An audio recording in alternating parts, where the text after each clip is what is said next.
அனைவருக்கும் டிவைன் ஹீலர்ஜி மற்றும் ரேகி தாந்திரிக் மாஸ்டரின் அன்பு வணக்கம். இன்றைய காணொளியில் வள்ளல் பெருமான் அவர்களின் உள் ஒளி தியானம், வள்ளலார் ராமலிங்க அடிகளார் ஆன்மீக உலகில் அருட்பெருஞ்சோதி அனுபவத்தை மனித உலகிற்கு கொடுத்த மகான். அவரின் தியான முறைகளின் மையம் அப்படின்னு சொல்லக்கூடிய உள் ஒளியை உணர்தல், வெளியில் தேடக்கூடிய இறைவன் உள்ளத்தில் ஒளியாக காணும் ஒரு வழிதான் இந்த வழி. உள் ஒளி தியானம் அப்படின்னா மனித உடலில் இருக்கக்கூடிய ஆன்மா, அதுதான் ஒளி. இதை தான் சிவவாக்கியனர் சொல்கிறாரு, என்னிலே இருந்ததொன்றை யான் அறிந்ததில்லையே, என்னிலே இருந்ததொன்றை யான் உணர்ந்து கொண்ட பின், என்னிலே இருந்ததொன்றை யாவர்க்கான வள்ளீரோ, என்னிலே இருந்துணர்ந்து யான் உணர்ந்து கொண்டதை அப்படின்றாரு. அகம் பிரம்மம் அப்படின்னு சொல்லிட்டு நம்ம யோக சித்தாந்தங்களில் வரும். தெய்வீக வழிபாட்டுக்கும் ஆன்மீகத்துக்கும் நிறைய வித்தியாசம் இருக்குது. ஆன்மீகம் அப்படின்றது நம்மளுக்குள்ளே இருக்கக்கூடிய இறைவனை நாம் காண்றது தான். இந்த அகம் உள்ளே இருக்கக்கூடிய ஆன்மாவுடைய செயல்பாடு, ஆன்மா தான் இறைவன், அகம் பிரம்மம் அப்படின்னு பார்க்கறது தான் இந்த ஆன்மீகத்தினுடைய முக்கியமான கோட்பாடாக இருக்குது. மனித உடலில் இருக்கக்கூடிய ஆன்ம ஒளியை உணர்ந்து அதனுடன் ஒன்றாகிவிடக்கூடிய நிலை தான் உள் ஒளி தியானம். அருட்பெருஞ்சோதி எனும் தெய்வீக கருணை ஒளி நம் உள்ளத்தில் இருப்பதை உணர்றது தான் முக்கியம் அப்படின்னு சொல்லிட்டு ராமலிங்க அடிகளார் அருட்பெருஞ்சோதி அருட்பெருஞ்சோதி தனிப்பெருங்கருணை அருட்பெருஞ்சோதினர். ஆன்மாவுதான். மனம், உயிர், உடல் மூன்றும் ஒளியால் பரிசுத்தமாவது தான் இதனுடைய முக்கியமான நோக்கம்.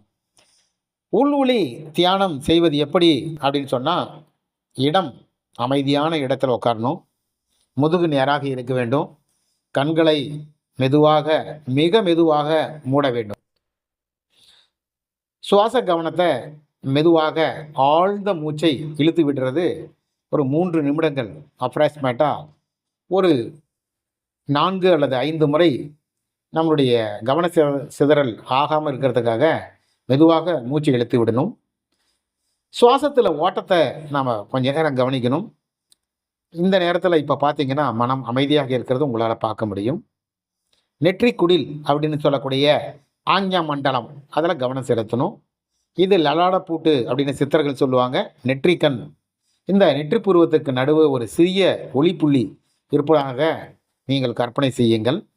அந்த ஒளிப்புள்ளியானது மெதுவாக பிரகாசமாகிறது அப்படின்னு சொல்லிட்டு உங்களுடைய கற்பனையில் நிலையுங்கள்.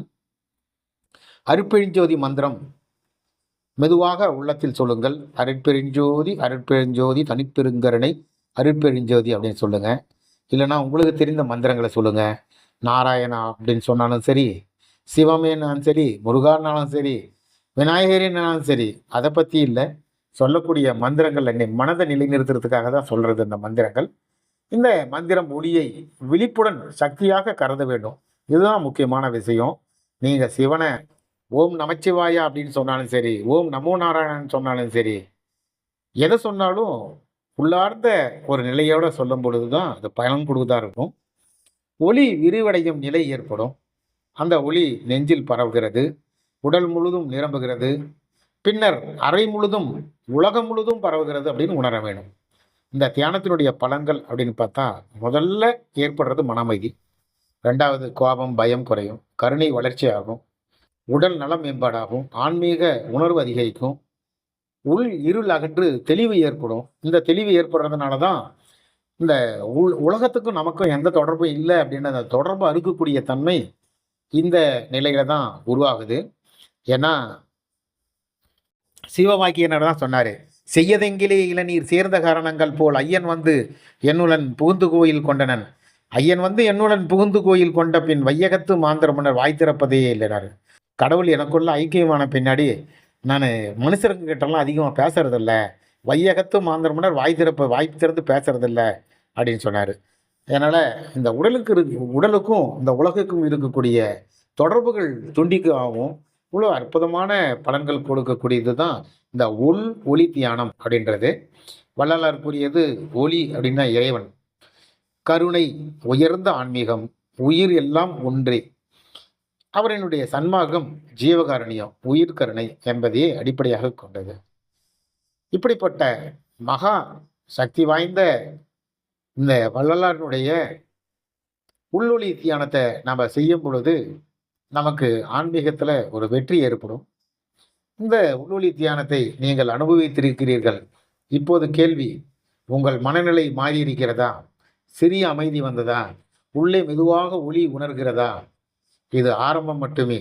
தியானம் ஒரே நாளில் அதிசயம் செய்யாது. ஆனால் நிச்சயமாக தினம் செய்தால் உங்கள் வாழ்க்கையே மாறும். வள்ளலார் வாழ்ந்த வாழ்க்கை ஒரு பெரிய பாடம். அவர் கூறியது, ஒளி காண்பதற்கும் மேலானது கருணை வாழ்வது. நாம் ஒளி அனுபவித்து வெளியில் கோபமாக நடந்தால் அது உண்மையான தியானம் அல்ல.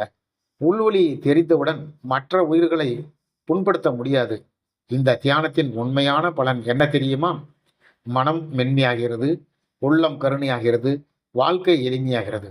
உங்கள் வீட்டில் தினமும் ஒரு தீபம் ஏற்றுங்கள்.